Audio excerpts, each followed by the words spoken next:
forgot maybe the most significant praise and prayer request. Thankful that we have another space that we can meet pretty comfortably this morning, and prayers that we can get the lights back on upstairs as soon as possible. So, I think everyone is headed where they need to go, and you're right, Mark. It is definitely a different look. Even though a lot of people are in the same spot, it looks different. So my family, we have a spectrum of blindness. My son, thankfully, right now, has perfect vision. Next in line is Nora. She has glasses, but doesn't have to really wear them. Virginia, the struggle is real of keeping up with the glasses, because she does need to wear the glasses all the time. But she can see good enough that she will forget them and leave them and not know where they are and all that. And then there's me and Becky. And if you see me and Becky without our glasses, the assumption is we have to have contacts in, because if not, you should just beware, because we for sure shouldn't be driving. But if I slip my glasses off right now, I can't even see the faces up here on the first row. Miss Shawn over here could be sticking her tongue out at me, and I would not be able to see. I can't see my notes, and I mean, people in the front row probably can read my notes, but I can't read them if I take my glasses. When it comes to being able to see, I have to have correction, and once I have my correction, I'm good. Now I can see if Chuck falls asleep in the back. But without them, it's bad. The miracle we're going to see and be in this morning in chapter 8 of Mark, it takes a man from complete darkness, can't see anything, to partial sight, where he sees things kind of fuzzy. He describes it as trees walking around, and that's probably close to what I would be without my glasses, to someone who can see completely clearly and everything is right. And then we're going to see in the same way, hopefully that Jesus' hope was the disciples, but at least hopefully us today can see Jesus is coming and its complete focus and what it was all about. So our text this morning is Mark chapter 8. We're going to pick up in verse 22 and go through verse 33 this morning. Does everyone have a Bible? We have some Bibles in the back. Does anyone have a Bible? Mark 8, picking up in chapter 22. They came to Bethesda. They brought a blind man to him and begged him to touch him. He took the blind man by the hand and brought him out of the village. Spitting on his eyes and laying his hands on him, he asked him, "Do you see anything?" He looked up and said, "I see people. They look like trees walking." Again, Jesus placed his hands on the man's eyes, and the man looked intently, and his sight was restored, and he saw everything clearly. Then he sent him home, saying, "Don't even go into the village." Jesus went out with his disciples to the villages of Caesarea and Philippi, and on the road he asked his disciples, "Who do people say that I am?" They answered him, "John the Baptist, others Elijah, still others one of the prophets." "But you," he asked them, "who do you say I am?" Peter answered him, "You are the Messiah." And he strictly warned them to tell no one about him. Then he began to teach them what it was that it was necessary for the Son of Man to suffer many things and be rejected by the elders, the chief priests, and the scribes, be killed and rise after 3 days. He spoke openly about this. Peter took him aside and began to rebuke him. But turning around and looking at his disciples, he rebuked Peter and said, "Get behind me, Satan. You are not thinking about God's concerns, but human concerns." So first I want to just focus on this miracle that we find in the first few verses here. In chapter 7 there, we had probably one of the oddest miracles we had come across.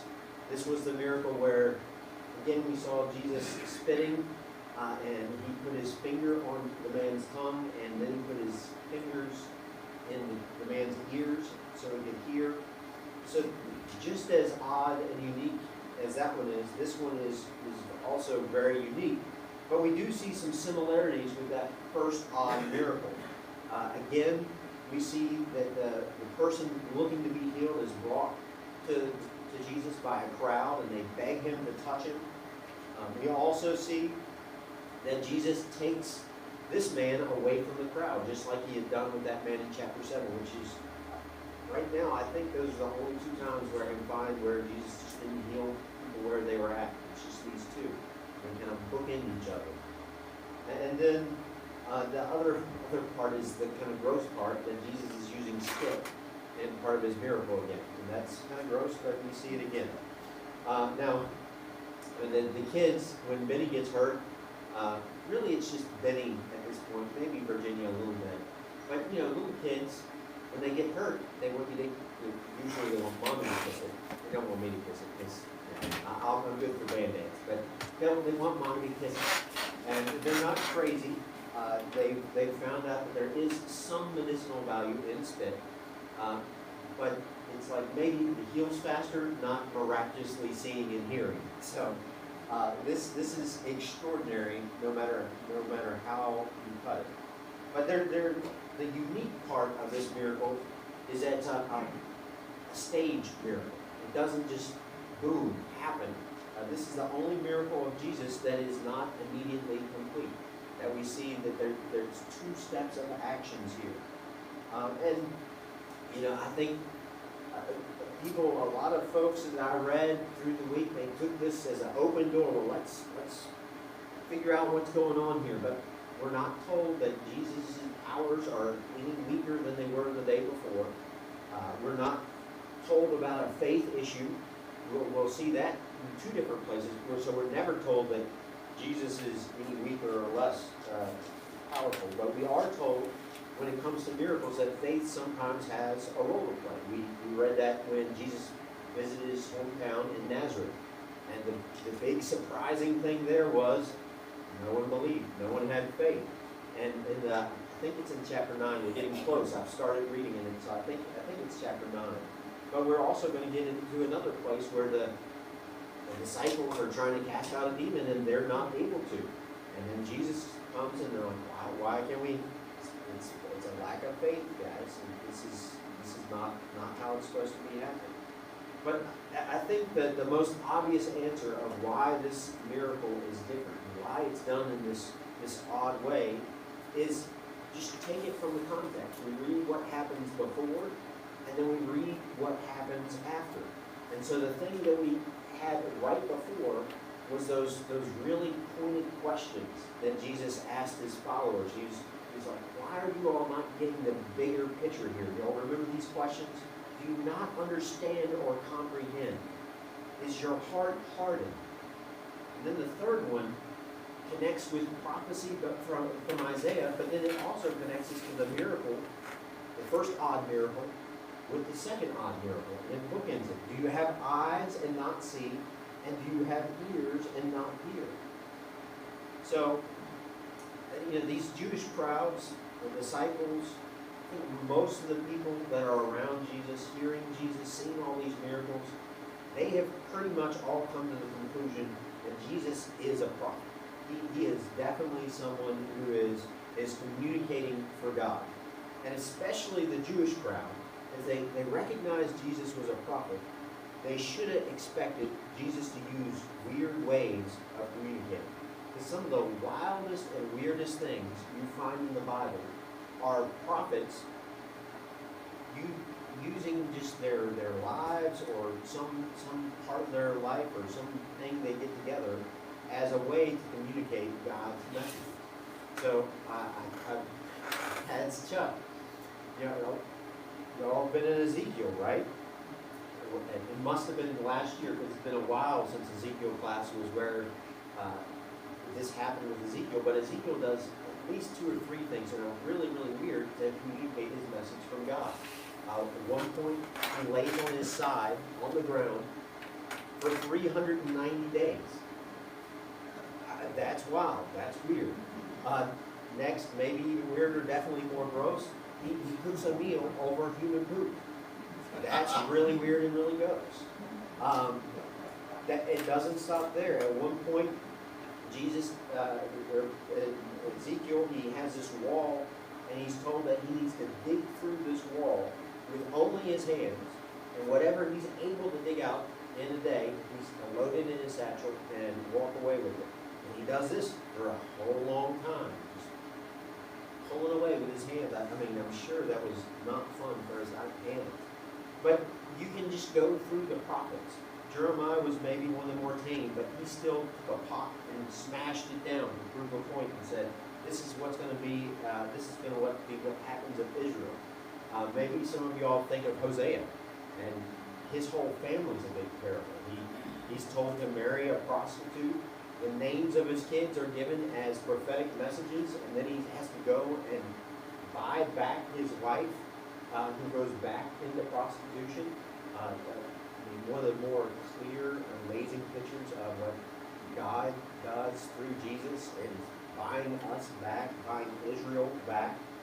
And Isaiah, you think, well, Isaiah's like, prophet. He gave us Jesus prophecies. Of course, he didn't do anything weird or crazy, except he ran around barefoot and naked for 3 years.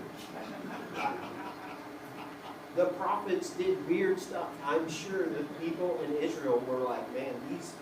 And if you're wondering what that was prophesying about, that was saying the Egyptians and the Cushites would be enslaved to the Assyrians. So all these wild, crazy ways of communicating. So this should have been expected. They should have been like, yes, Jesus is a prophet, so yes, he is going to do wild and weird things to help us understand what's going on. But these questions of, do you understand yet? Do you comprehend? Do you have eyes that don't see? These set the stage for this Jesus partially healing this person. And what we see next is them partially understanding really the biggest question that we've been asking over and over and over, and that is, who is Jesus? And the disciples, up to this point, Jesus has maybe been cryptic about things. But in this section, Jesus is super clear, and they still, it's like trees. They're just not getting it. So Jesus starts with frames the question maybe easier, a broad spectrum. Not you. What are people saying? If you get it wrong, it's not necessarily you have the wrong answer. It's the crowd. What did they say? And so John the Baptist, a popular recent prophet, but even that would be pretty wild because he's been beheaded at this point. Maybe it's Elijah, a prophet from way back, brought back. And if it was Elijah, this would be fulfilling prophetic promises,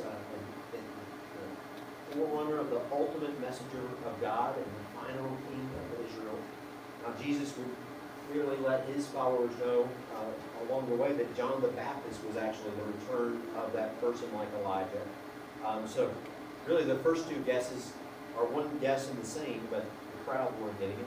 And if it's not any of that, he's for sure a prophet. He's for sure a messenger sent from God, a fearless man of God. He's speaking out against evil and injustice.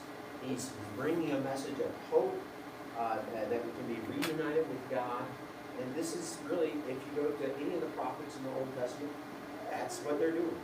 They're calling out the evil, saying, listen, here's the way back. Here's what needs to happen. So this level of respect is warranted. Absolutely. Jesus is at least what these kind of things are seeing, but it doesn't go far enough. The crowds, they're completely blind to the truth of who Jesus is. They were not there at all. But then he clarifies the question. He says, well, what about my disciples? What about you who have been with me the closest? That you've seen all these things. You've seen me order nature. You've seen me forgive people. You've seen me, at least a couple of them had seen Jesus bring someone back from the dead from this point. Now the question is, you can't hide behind other people's opinions. Now it's what you think. It's what have you figured out? Peter answers for the group. Love that he's willing and ready to answer for the group. And he says, you are the Messiah, or you are the Christ. So this is the same word. These are, Messiah is the Hebrew version. Christ is the Greek word, and these are words, instead of us translating them into English, it's called transliteration. We just take that word and try to say it in English. So that's how we get Messiah and Christ. They mean the same thing. It is, if we translate it, we would just say the anointed one. But we know this is the right answer. If we flip back to Mark, he gave us before he gets into the story of Jesus, Mark 1, he gives us this answer right out the gate. The beginning of the gospel of Jesus Christ. Christ, that's the Messiah, the Son of God. So everything Jesus confirms, he confirms Christ, and he's going to confirm the Son of God in this moment. Now, and up to this point, so verse 1, chapter 1, that's Mark giving us the framework. This is what this story is. And then he starts into the story. That's what we've been going through. But up to this point in the story, the only people that are, people is a bad word, the only characters, the persons that have truly correctly identified Jesus up to this point is God the Father from a voice in heaven, and then the demons. There has been, this is the first moment in Mark's account where someone is finally saying the right answer to who is Jesus. And so this anointed one, this expected person, it would have been familiar with the prophets in the past. That this would have been someone the people of Israel, the Jewish audience, would have been expecting this person to be a deliverer, someone that was going to deliver them from all their enemies, and they were going to be a great king, like King David. And throughout most of the Jewish history, Israel's history, the assumption of what is the biggest enemy, what do we need to be delivered from, has been whatever nation was conquering them at that time. And so at this time, who do we need to be delivered from? The Romans. They're the ones that have all the power and authority. They're abusing us. So that is obviously who the Messiah is going to come and save us from. But this is contrasted by what Jesus says, what John the Baptist had actually already started saying, that their biggest enemy was not this conquering force, but it was themselves, their own sin, their own rebellion. And that was what Jesus came to deliver them from. He came to deliver them from themselves.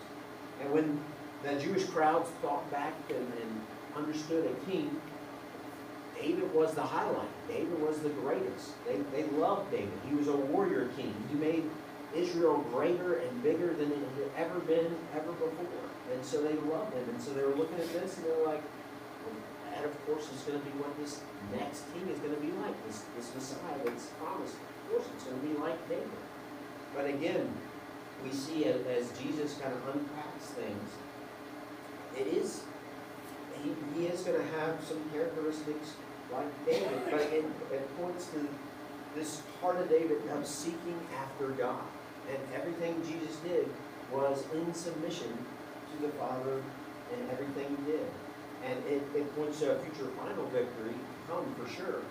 But it's going to come about very differently than what David's did. David, in a lifetime, really half a lifetime, David was able to take Israel from small and picked on to it was huge. And all the parables we get about the kingdom of God and how it's going to come about is a slow process. Little tiny to bigger. So slow over generations. And David's expansion happened through military might. And as we see Jesus bring his kingdom, and as he talks about how his kingdom is going to expand, he doesn't talk about military, he talks about the message. He talks about this good news. And this is going to be the way that the kingdom is going to expand. So this title pointed to Jesus not just being another prophet, but the prophet. Moses talks about this idea that there was going to be the prophet, one final prophet, one final king, this unique figure of authority that is going to bring all the people, not just the people of Israel, but all the people to God. Now, and I think we should be able to understand it. Right? The disciples up to this point, as they've been watching and seeing everything Jesus had done, so much of it had pointed to, and really the focus, as we've talked about, who is Jesus?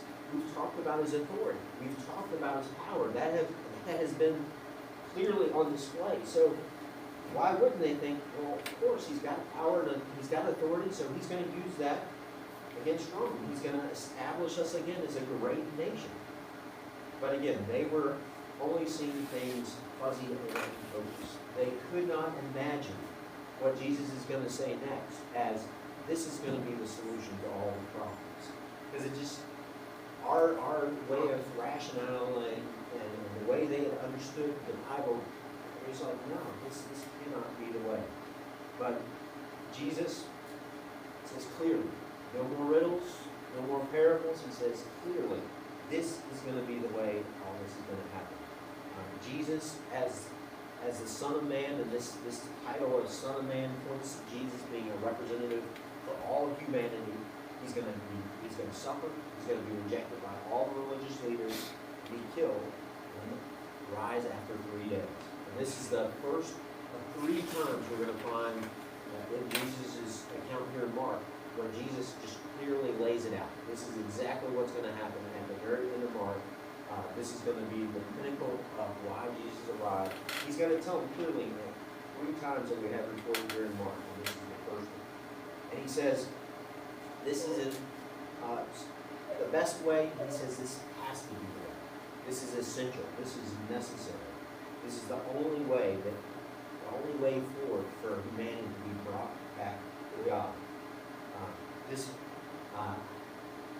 Jeff's in the room, so maybe he might be one of the few, but if you've watched the Mandalorian Star Wars series, you haven't seen it yet, what my favorite phrase in that series, and probably every pastor who's watched it, is his tagline is he says, this is the way. And that is what Jesus is saying here. This is the way. This is the only way it can move forward. And so, it wasn't like these were mysteries that hadn't been part of prophecies. So if you go to Isaiah 53, read that sometime, it talks about the Messiah being a suffering servant. It describes some of the things we know and understand that are going to happen in the cross. But the Jews up to this point, and really a lot of Jews today, would say Isaiah 53 is not messianic prophecy. There's no way that could be about this king. There's no way this could be a part of the deliverance story of us. And so, Jesus lays all this out, and then Peter is right there to jump in. I'm sure I know better than Jesus. In this very moment, I'm going to correct him. Oh, man. And again, we think, what are you doing, Peter? But I mean, so many people today, I have conversations, and they think they know better than Jesus. So often we get caught up in whatever we think we know, and we think, I know better than Jesus. We can figure it out. But that's exactly what Peter thinks in this moment. They get hung up on the stuff they hear Jesus say that they don't like. Who's going to like suffering? Who wants rejection? Who wants death? And then they just ignore the part that they can't imagine, that they can't fathom. They can't understand the good news part of this and the resurrection. Jesus gives them bad news for sure, but it's connected with the ultimate good news, this extraordinary, amazing news. This struggle of hearing and only hearing parts, anybody who's been a parent knows that this frustration is real. And the kids only hear the bits and pieces they want to hear. We tell our kids, we'll give you ice cream if you clean your room. What do they hear? We're going to get ice cream! No, you didn't clean your room. You missed the if, and you missed what you're supposed to do. Or we'll ask them to do something. We're like, hey, can you take the juice and put it back in the refrigerator? And all of a sudden, Virginia's grabbed the juice, and it's like dancing around the house. She heard she was supposed to do something with the juice, but she completely missed what she was supposed to do. I mean, it caught Benny trying to throw Becky's Coke Zeros in the trash can the other day. Funny, those have drink in them. What are you doing? Mommy told me to put them in the refrigerator, not the trash can, man. That's not even the right trash can for the cans. I don't understand. So I'm sure that was we heard Jesus have that moment where he sighed from his soul. I think this is another one of those moments where, as a parent, I have frequently sighed from my soul. So I'm sure Jesus is feeling that a little bit. But then we have this really harsh moment where Jesus recognizes that from his human motives, Peter wants to stop the plan of God because he doesn't think it's a good plan. And Jesus makes it really clear that Jesus' path of obedience, to turn away from that, is not drawing from God, but it's pulling from Satan. And even someone as close to him as Peter, probably his best friend, even, could be influenced by the evil of Satan if he gets in his mind his priorities over God's priorities.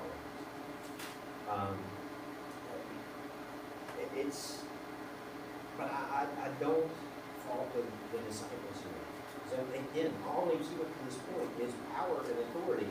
So if Jesus has power and authority, how in the world can he let these things happen? He should be conquering. He should be ruling, not submitting, not being crushed, not being put to death like a false prophet. What? How? And resurrection was just as unreasonable for them as it is for us to think about. You know, of all the things Jesus is saying here, says it's clearly, they had to assume, well, now he's talking in parables and riddles again. Because this can't be real life. He can't actually be talking about someone dying and coming back to life, because that doesn't happen. So what is he talking about here? And again, the backdrop is their other friend, John the Baptist, had just been killed. So death was a real fresh thing in all their memories. But how did Jesus say that his death would mean things only one?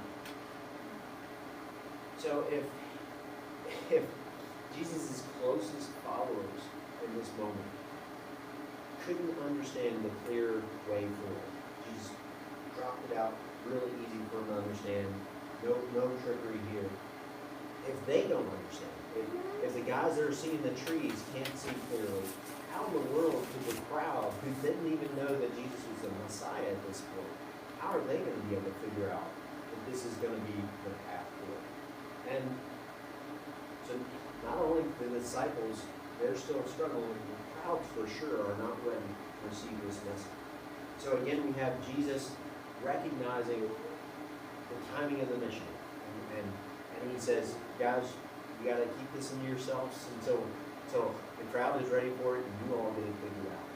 And he tells them, just, you're going to need to keep this to yourself. But I mean, again, I don't want to lose this moment of, if we have a friend beside us, we love that friend. We don't want them to suffer. You know, we a lot of times will do things that make no sense to prevent them from suffering, to protect our friends, protect people we care for. And that's just suffering. Or maybe just even offending them. So think about being rejected and killed. How in the world could these terrible things be necessary? And Jesus just gives us this simple statement. You're seeing things merely from a human point of view, not God's point of view. And it really is easy to get there. And that is, I think, so often that's the struggle. How can we get more of God's view and less of our view? Because it's just so easy to tangle up in our human point of view. And again, maybe you're reading this, you think, I'm sure I would have got it right. I'm sure I would have understood it. But I really think every single person, all of us, if we were in the seats of the disciples in that moment, we would have missed it. We would have been in our human view. And I'll tell you why. Because we have the clear view. We're on the backside. We have the reality of the resurrection. We have Paul, we have Peter, we have John, we have all these guys who told us through the Spirit very clearly the meaning and the power of Jesus' death and resurrection.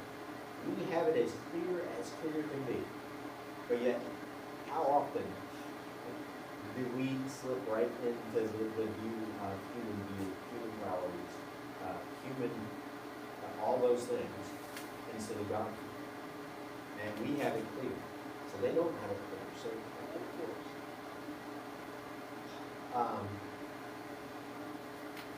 I so often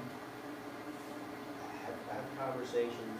This is me, not just, this is all of us, right? We're quick to prioritize and protect ourselves and those we love, and things we love. Maybe it's not even people, it's things we love.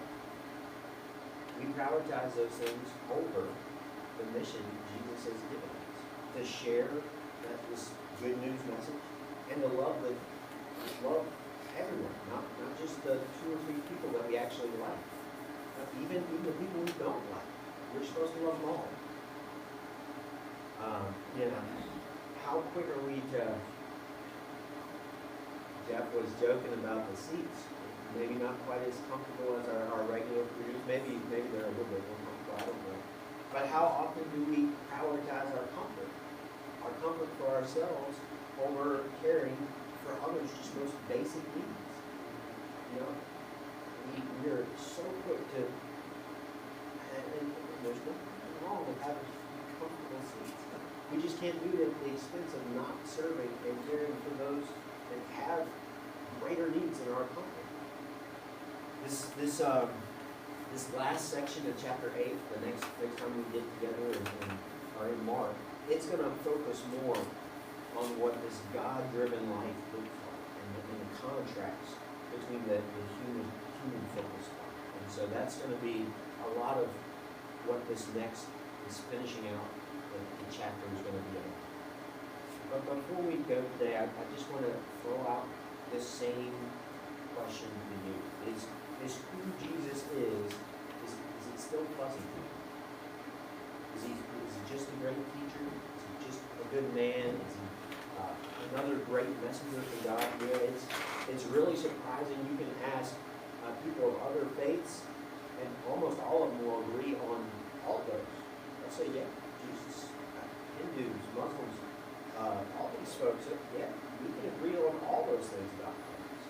But here's where they can't agree, where Jesus is crystal clear about who He is.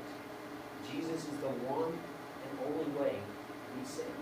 It's the only way we can be pulled out of the deserved destruction we deserve for rebellion, our sin, our wrongdoing, the brokenness of this world. It's only through Jesus. His death and resurrection, if you accept that, you trust that message, that is what brings the kingdom, His kingdom, into reality right now.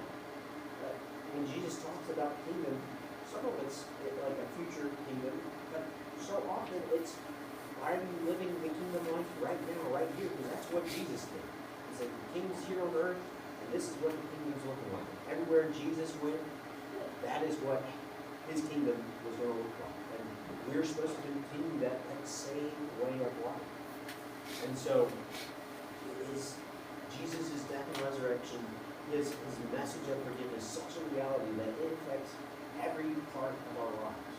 Everything we do is getting put and submitted to, I want to follow Jesus in this. And so that changes how we get along at work. It means we're going to be different as mothers, fathers, sons, daughters. It's going to mean that we're going to be different than a lot of people in our community. And the small things, how we drive, how we check out the grocery store, all these different things, all of it should be affected by Jesus and the gospel message in our life. It just saturates through us. The spirit life, following the way, all these different ways it gets described. It's just describing us living like Jesus through the power of the Spirit. And that is what Jesus is all about. Is follow me, trust in me, come and be with me. Let's pray. Dear Lord, we just thank you for this amazing miracle, and thank you for the patience that you have as we slowly have our spiritual eyes here. And Lord, we just thank you for your work in doing that, and touching us, so that we can go from people who can't see it at all, who can't figure it out, to people who can, I'm kind of beginning to see the edges. I can almost understand why Jesus is important. I can almost understand that I've done something wrong. I can almost understand that there is a God who loves me. So all of a sudden we see with clarity the center of this story. Jesus on that cross, laying down his life, offering forgiveness even to the people who put him on that cross. And Lord, now you've called us to follow you in that same way. Be ready to share the forgiveness that you offer to everyone, and especially to those people who offend us, who are against us, who have wronged us. And so, Lord, let us be people who walk in that message, that show that message in the way we live, that show that love, that compassion in the way we live in this community, but also speak that message, that share that message, that help give your clarity to that message. And we might be a part of the light